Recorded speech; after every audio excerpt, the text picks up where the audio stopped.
6. The Adventure of the Egyptian Tomb. I've always considered that one of the most thrilling and dramatic of the many adventures I've shared with Poirot was that of our investigation into the strange series of deaths which followed upon the discovery and opening of the tomb of King Men-Hera. Hard upon the discovery of the tomb of Tutankhamen by Lord Carnarvon, Sir John Willard and Mr. Lebner of New York, pursuing their excavations not far from Cairo in the vicinity of the pyramids of Gizeh, came unexpectedly on a series of funeral chambers. The greatest interest was aroused by the discovery. The tomb appeared to be that of King Men-Hera, one of those shadowy kings of the 8th dynasty when the old kingdom was falling to decay. Little was known about this period, and the discoveries were fully reported in the newspapers. An event soon occurred which took a profound hold on the public mind. Sir John Willard died quite suddenly of heart failure. The more sensational newspapers immediately took the opportunity of reviving all the old superstitious stories connected with the ill luck of certain Egyptian treasures. The unlucky mummy at the British Museum, that hoary old chestnut was dragged out with fresh zest, was quietly denied by the museum, but nevertheless enjoyed all its usual vogue. A fortnight later, Mr. Blebner died of acute blood poisoning, and a few days afterwards a nephew of his shot himself in New York. The curse of Men-Hera was the talk of the day, and the magic power of dead and gone Egypt was exalted to a fetish point.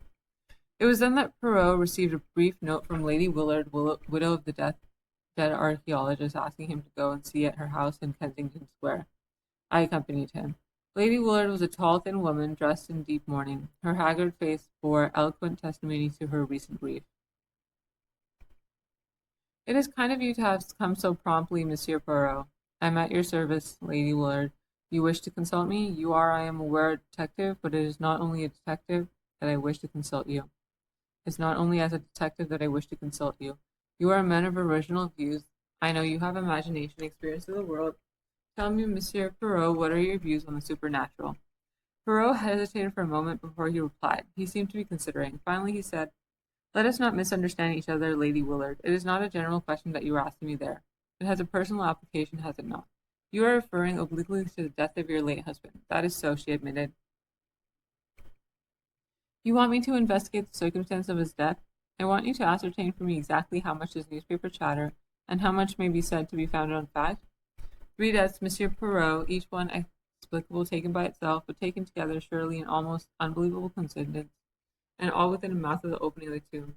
It may be mere superstition, it may be some potent curse from the past that operates in ways undreamed of by modern science. The fact remains, 3 deaths.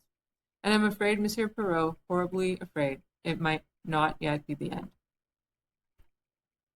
"For whom do you fear?" "For my son. When the news of my husband's death came, I was ill. My son, who had just come down from Oxford, went out there. He brought the body home, but now he has gone out again, in spite of my prayers and entreaties. He is still fascinated by the work that he intends to take his father's place and carry on the system of excavations. You may think me a foolish, credulous woman, but, Monsieur Poirot, I am afraid. Supposing that the spirit of the dead king is not yet appeased, perhaps to you I seem to be talking nonsense." "No, indeed, Lady Willard," said Poirot quickly. "I, too, believe in the force of superstition, one of the greatest forces the world has ever known." I looked at him in surprise. I should never have credited Poirot with being superstitious, but the little man was obviously in earnest. "What you really demand is that I shall protect your son. I will do the utmost to keep him from harm.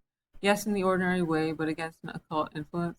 In volumes of the Middle Ages, Lady Willard, you will find many ways of counteracting black magic. Perhaps they knew we moderns with all our boasted science. Perhaps they knew more than we moderns with all our boasted science. Now let us come to facts that I may have guidance. Your husband has always been a devoted Egyptologist, haven't he?" "Yes, from his youth upwards. He was one of the greatest living authorities upon the subject." "But Mr. Blebner, I understand, was more or less of an amateur?"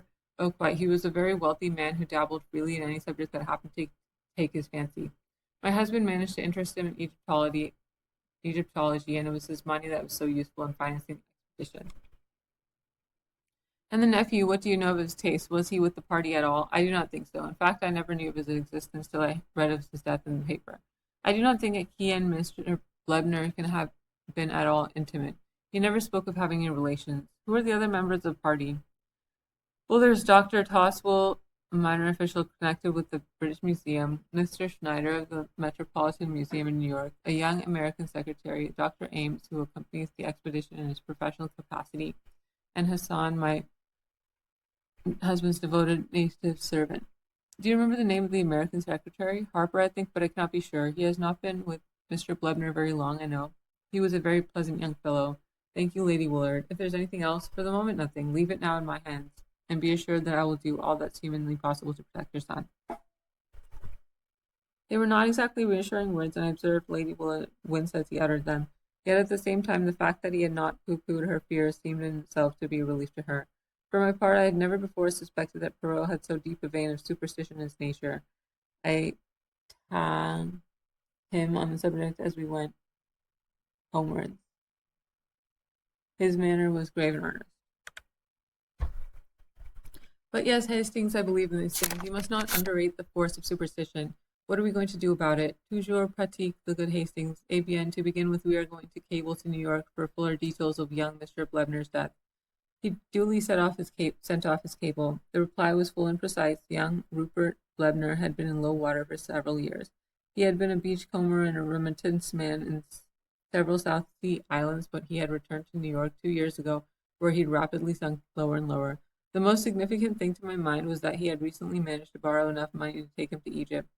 I have a good friend there I can borrow from, he declared. Here, however, his plans had gone awry. He had returned to New York, cursing his skinflint of an uncle who cared more for the bones of death and gone kings than his own flesh and blood. It was during his sojourn in Egypt that the death of Sir John Willard had occurred. Rupert had plunged once more into his life of dissipation in New York, and then without warning he had committed suicide, leaving behind him a letter which contained some curious phrases. It seemed written in a sudden fit of remorse. He referred to himself as a leper and outcast, and the letter ended by declaring that such he were better dead. A shadowy theory leapt into my brain. I had never really believed in the vengeance of a long dead Egyptian king. I saw here a more modern crime. Supposing this young man had decided to do away with his uncle, preferably by poison. By mistake, Sir John Willard receives the fatal dose. The young man returns to New York, haunted by his crime. The news of his uncle's death reaches him. He realizes how unnecessary his crime has been, and stricken with remorse, takes his own life. I outlined my solution to Poirot. He was interested. It's ingenious what you've thought of there. Decidedly, it's ingenious. It may even be true. But you leave out of account the fatal influence of the tomb. I shrugged my shoulders. You still think that has something to do with it? So much so, mon ami, that we start for Egypt tomorrow. What? I cried, astonished. I have said it, and an expression of conscious heroism spread over Poirot's face. Then he groaned, but oh, he lamented, the sea, the hateful sea. It was a week later. Beneath our feet was the golden sand of the desert. The hot sun poured down overhead. Poirot, the picture of misery, wilted by my side. The little man was not a good traveler. Our 4 days' voyage from Marseille had been one long agony to him. He had landed at Alexandria, the wraith of his former self. Even his usual neatness had deserted him. We had arrived in Cairo and had driven out at once to the Medina House Hotel right in the shadow of the pyramids. The charm of Egypt had laid hold of me. Not so Poirot. Dressed precisely the same as in London, he carried a small clothes brush in his pocket and waged an unceasing war on the dust which accumulated on his dark apparel. And my boots, he wailed, regard them, Hastings, my boots of the neat patent leather, usually so smart and shining. See, the sand is inside them, which is painful, and outside them, which outrages the eyesight. Also the heat it causes my mustaches to become limp, but limp. Look at the Sphinx, I urged. Even I can feel the mystery and the charm it exhales. Poirot looked at it discontentedly. It has not the air happy, he declared. How could it? Half buried in the sand in that untidy fashion. Ah, this cursed sand. Come on now, there's a lot of sand in Belgium, I reminded him, mindful of a holiday spent at Nox-sur-Mer in the midst of late June, impeccable, as the guidebook had phrased it. Not in Brussels, declared Poirot. He gazed at the pyramids thoughtfully. It is true that they at least are of shape solid and geometrical, but their surface is of an unevenness most unpleasing, and the palm trees I like them not even do they plant them in rows. I cut short his lamentations by suggesting that we should start for the camp. We were to ride there on camels, and the beasts were patiently kneeling, waiting for us to mount, in charge of several picturesque boys headed by a voluble dragoman. I passed over the spectacle of Poirot on a camel. He started by groans and lamentations, and ended by shrieks, gesticulations, and invocations to the Virgin Mary and every saint in the calendar. In the end, he descended ignominiously and finished the journey on a diminutive donkey. I must admit that a trotting camel is no joke for the amateur. I was stiff for several days. At last we neared the scene of the excavations. A sunburnt man with a grey beard and white clothes and wearing a helmet came to meet us. Monsieur Poirot and Captain Hastings, we received your cable. I'm sorry there was no one to meet you in Cairo. An unforeseen event occurred which completely disorganized our plans. Poirot paled. His hand, which had stolen his clothes brush, stayed its course. Not another death, he breathed. Yes, Sir Guy Willard, I cried. No, Captain Hastings, my American colleague, Mr. Schneider, and the cause, demanded Poirot, tetanus. I blanched. All around me I seemed to feel an atmosphere of evil, subtle and menacing. A horrible thought flashed across me. Supposing I were next? Mon Dieu, said Poirot in a very low voice, I do not understand this. It is horrible. Tell me, monsieur, there is no doubt that it was tetanus? I believe not. But Dr. Ames will tell you more than I can do. Ah, of course, you are not the doctor. My name is Toswell. This, then, was the British expert described by Lady Willard as being a minor official at the British Museum. There was something at once grave and steadfast about him that took my fancy. If you will come with me, continued Dr. Toswell, I will take you to Sir Guy Willard. He was most anxious to be informed as soon as you should arrive. We were taken across the camp to a large tent. Dr. Toswell lifted up the flap and we entered. 3 men were sitting inside. Monsieur Poirot and Captain Hastings have arrived, Sir Guy, said Toswell. The youngest of the 3 men jumped and came forward to greet us. There was a certain impulsiveness in his manner which reminded me of his mother. He was not nearly so sunburnt as the others, and that fact, coupled with a certain haggardness around the eyes, made him look older than his 22 years. He was clearly endeavoring to bear up under a severe mental strain. He introduced his 2 companions, Dr. Ames, a capable-looking man of 30-odd, with a touch of graying hair at the temples, and Mr. Harper, the secretary, a pleasant, lean young man wearing the national insignia of horn-rimmed spectacles. After a few minutes' desultory conversation, the latter went out, and Dr. Toswell followed him. We were left alone with Sir Guy and Dr. Ames. Please ask any questions you want to ask, Monsieur Poirot, said Willard. We are utterly dumbfounded at this strange series of disasters, but it isn't. It can't be anything but coincidence. There was a nervousness about his manner which rather belied the words. I saw that Poirot was studying him keenly. Your heart is really in this work, Sir Guy. Rather, no matter what happens or what comes of it, the work is going on. Make up your mind to that. Poirot wheeled round on the other. What have you to say to that, Monsieur le Docteur? Well, drawled the doctor, I'm not quitting myself. Poirot made one of those expressive grimaces of his. Then, evidemment, we must find out just how we stand. When did Mr. Schneider's death take place? 3 days ago. You are sure it was tetanus? Dead sure. It couldn't have been a case of strychnine poisoning, for instance. No, Monsieur Poirot, I see what you're getting at, but it was a clear case of tetanus. Did you not inject anti-serum? Certainly we did, said the doctor dryly. Every conceivable thing that could be done was tried. Had you the anti-serum with you? No, we procured it from Cairo. Have there been any other cases of tetanus in the camp? No, not one. Are you certain that the death of Mr.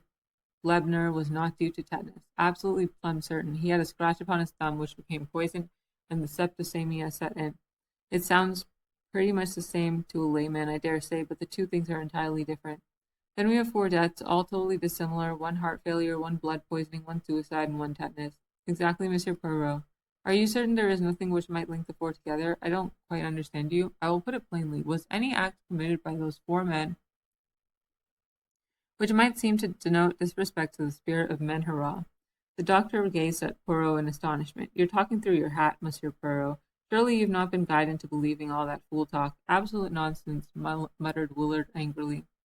Poirot remained placidly immovable, blinking a little out of his green cat's eyes. So you do not believe it, Monsieur le Docteur?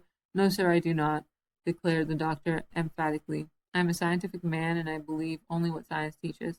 Was there no science, then, in ancient Egypt? Asked Poirot softly. He did not wait for a reply, and indeed Dr. Ames seemed rather at a loss for a moment. No, no, do not answer me, but tell me this. What do the native workmen think? I guess, said Dr. Ames, that where white folk lose their heads, natives aren't going to be far behind. I'll admit that they're getting what you might call scared, but they've no cause to be. I wonder, said Poirot noncommittally. Sir Guy leaned forward. Surely, he cried incredulously, you cannot believe in. Oh, but the thing's absurd. You cannot know nothing. You can know nothing of ancient Egypt if you think that. For answer, Poirot produced a little book from his pocket, an ancient tattered volume. As he held it out, I saw its title, The Magic of the Egyptians and Chaldeans. Then, wheeling around, he He strode out of the tent. The doctor stared at me. What is his little idea? The phrase, so familiar on Poirot's lips, made me smile as it came from another. I don't know exactly, I confessed. He's got some plan of exorcising the evil spirits, I believe. I went in search of Poirot and found him talking to the lean-faced young man who had been the late Mr. Blebner's secretary. No, Mr. Harper was saying, I've only been 6 months with the expedition. Yes, I knew Mr. Blebner's affairs pretty well. Can you recount to me anything concerning his nephew? He turned up here one day, not a bad-looking fellow. I'd never met him before, but some of the others had. Ames, I think, and Schneider. The old man wasn't at all pleased to see him. They were at it in no time, hammer and tongs. Not a cent, the old man shouted. Not 1 cent. Now or when I'm dead. I intend to leave my money to the furtherance of my life's work. I've been talking it over with Mr. Schneider today. And a bit more of the same.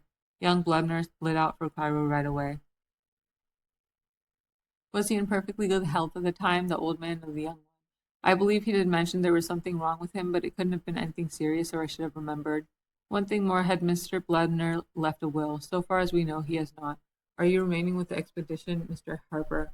No, sir, I'm not. I'm for New York as soon as I can square up things here. You may laugh if you like, but I'm not going to be this blasted Menhera's next victim. He'll get me if I stop here. The young man wiped the perspiration from his brow. Poirot turned away. Over his shoulder, he said with a peculiar smile, Remember, he got one of his victims in New York. Oh, hell, said Mr. Harper forcibly. That young man is nervous, said Poirot thoughtfully. He is on the edge, but absolutely on the edge. I glanced at Poirot curiously, but his enigmatical smile told me nothing. In company with Sir Guy Willard and Dr. Toswell, we were taking round the excavations. The principal finds had been removed to Cairo, but some of the tomb furniture was extremely interesting. The enthusiasm of the young baronet was obvious, but I fancied that I detected a shade of nervousness in his manner, as though he could not quite escape from the feeling of menace in the air. As we entered the tent, which had been assigned to us for a wash before joining the evening meal, a tall dark figure in white robes stood aside to let us pass with a graceful gesture and murmured greeting in Arabic. Poirot stopped. You are Hassan, the late Sir John Willard's servant. I served my lord Sir John, now I serve his son. He took a step nearer to us and lowered his voice. You are a wise one, they say, learned in dealing with evil spirits. Let the young master depart from here. There is evil in the air around us. And with an abrupt gesture, not waiting for a reply, he strode away. Evil in the air, muttered Poirot. Yes, I feel it. Our meal was hardly a cheerful one. The floor was left to Dr. Toswell, who discoursed at length upon Egyptian antiquities. Just as we were preparing to retire to rest, Sir Guy caught Poirot by the arm and pointed. A shadowy figure was moving amidst the tents. It was no human one. I recognized distinctly the dog-headed figure I had seen carved on the walls of the tomb. My blood froze at the sight. Mon Dieu, murmured Poirot, crossing himself vigorously. Anubis, the jackal-headed, the god of departing souls. Someone is hoaxing us, cried Dr. Toswell, rising indignantly to his feet. It went into your tent, Harper, muttered Sir Guy, his face dreadfully pale. No, said Poirot, shaking his head, into that of the Dr. Ames. The doctor stared at him incredulously, then repeating Dr. Toswell's words, he cried, Someone is hoaxing us. Come, we'll soon catch the fellow. He dashed energetically in pursuit of the shadowy apparition. I followed him, but search as we would, we could find no trace of any living soul having passed that way. We returned somewhat disturbed in mind to find Poirot taking energetic measures in his own way to ensure his personal safety. He was busy surrounding our tent with various diagrams and inscriptions which he was drawing on the sand. I recognized the five-pointed star or pentagon many times repeated. As was his wont, Poirot was at the same time delivering an impromptu lecture on witchcraft and magic in general. White magic was opposed to black, with various references to the Ka and the Book of the Dead thrown in. It appeared to excite the liveliest contempt in Dr. Toswell, who drew me aside, literally snorting with rage. Balderdash, sir, he exclaimed angrily. Pure balderdash. The man's an impostor. He doesn't know the difference between the superstitions of the Middle Ages and the beliefs of ancient Egypt. Never have I heard such a hodgepodge of ignorance and credulity. I calmed the excited expert and joined Poirot in the tent. My little friend was beaming cheerfully. We can now sleep in peace, he declared happily, and I could do with some sleep. My head, it aches abominably. Ah, for good to sane. As though in answer to prayer, the flap of the tent was lifted, and Hassan appeared, bearing a steaming cup which he had offered to Poirot. It proved to be chamomile tea, a beverage of which he is inordinately fond. Having thanked his son and refused his offer of another cup for myself, we were left alone once more. I stood at the door of the tent some time after undressing, looking out over the desert. A wonderful place, I said aloud, and a wonderful work. I can feel the fascination. This desert life, this probing into the heart of the vanished civilization. Surely, Poirot, you too must feel the charm. I got no answer, and I turned a little annoyed. My annoyance was quickly changed to concern. Poirot was lying back across the rude couch, his face horribly convulsed. Beside him was an empty cup. I rushed to his side, then dashed out and across the camp to Dr. Ames' tent. Dr. Ames, I cried, come at once. What's the matter? Said the doctor, appearing in pajamas. My friend, he's ill, dying, the chamomile tea. Don't let Hassan leave the camp. Like a flash, the doctor ran to our tent. Poirot was lying as I left him. Extraordinary, cried Ames. Looks like a seizure, or what did you say about something you drank? He picked up the empty cup. Only I did not drink it, said a placid voice. We turned in amazement. Poirot was standing up on the bed. He was smiling. No, he said gently, I did not drink it. While my good friend Hastings was apostrophizing the night, I took the opportunity of pouring it, not down my throat, but into a little bottle. That little bottle will go to the analytical chemist. No. As the doctor made a sudden movement. As a sensible man, you will understand that violence will be of no avail. During Hastings' absence to fetch you, I have had time to put the bottle in safe keeping. Ah, quick, Hastings, hold him. I misunderstood Poirot's anxiety. Eager to save my friend, I flung myself in front of him. But the doctor's swift movement had another meaning. His hand went to his mouth, a smell of bitter almonds filled the air, and he swayed forward and fell. Another victim, said Poirot gravely, but the last, perhaps it is the best way. He has 3 deaths on his head. Dr. Ames, I cried, stupefied, but I thought you believed in some occult influence? You misunderstood me, Hastings. What I meant was that I believe in the terrific force of superstition. Once get it firmly established that a series of deaths are supernatural, and you might almost stab a man in broad daylight, and it would still be put down to the curse, so strongly is the instinct of the supernatural implanted in the human race. I suspected from the first that a man was taking advantage of that instinct. The idea came to him, I imagine, with the death of Sir John Willard. A fury of superstition arose at once. As far as I could see, nobody could derive any particular profit from Sir John's death. Mr. Blebner was a different case. He was a man of great wealth. The information I received from New York contained several suggestive points. To begin with, young Blebner was reported to have said he had a good friend in Egypt from whom he could borrow. It was tacitly understood that he meant his uncle, but it seemed to me that in the case he would have said so outright. The words suggest some boon companion of his own. Another thing, he scraped up enough money to take him to Egypt. His uncle refused outright to advance him a penny, yet he was able to pay the return passage to New York. Someone must have lent him the money. All that was very thin, I objected. But there was more, Hastings. There occur often enough words spoken metaphorically which are taken literally. The opposite can happen too. In this case, words which were meant literally were taken metaphorically. Young Blebner wrote plainly enough, I am a leper, but nobody realized that he shot himself because he believed that he had contracted the dread disease of leprosy. What? I ejaculated. It was a clever invention of a diabolical mind. Young Blebner was suffering from some minor skin trouble. He had lived in the South Sea Islands where the disease is common enough. Ames was a former friend of his and a well-known medical man, and he would never dream of doubting his word. When I arrived here, my suspicions were divided between Harper and Dr. Ames, but I soon realized that only the doctor could have perpetrated and concealed the crimes, and I learned from Harper that he was previously acquainted with young Blebner. Doubtless the latter at some time or another had made a will or had insured his life in favor of the doctor. The latter saw his chance of acquiring wealth. It was easy for him to inoculate Mr. Blebner with the deadly germs. Then the nephew, overcome with despair at the dread news his friend had conveyed to him, shot himself. Mr. Blebner, whatever his intentions, had made no will. His fortune would pass to his nephew, and from him to the doctor. And Mr. Schneider, we cannot be sure. He knew of young Blebner too, remember, and may have suspected something, or again the doctor may have thought that a further death, motiveless and purposeless, would strengthen the coils of superstition. Furthermore, I will tell you an interesting psychological fact, Hastings. A murderer has always a strong desire to repeat his successful crime. The performance of it grows upon him. Hence my fears for young Willard. The figure of Anubis you saw tonight was Hassan, dressed up by my orders. I wanted to see if I could frighten the doctor, but it would take more than the supernatural to frighten him. I could see that he was not entirely taken in by my pretenses of belief in the occult. This little comedy I played for him did not deceive him. I suspected he would endeavor to make me the next victim. Ah, but in spite of la marmotite, the heat abominable, and the noiselessness of the stand, the little gray cells still functioned. Poirot proved to be perfectly right in his premises.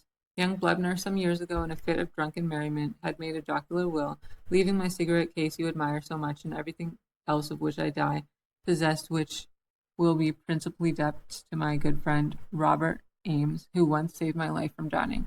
The case was hushed up as far as possible, and to this day people talk of the remarkable series of deaths in connection with the tomb of Menhir as a triumphal proof of the vengeance of a bygone king upon the desecrators of his tomb, a belief which, as Poirot pointed to me, is contrary to all Egyptian belief and thought.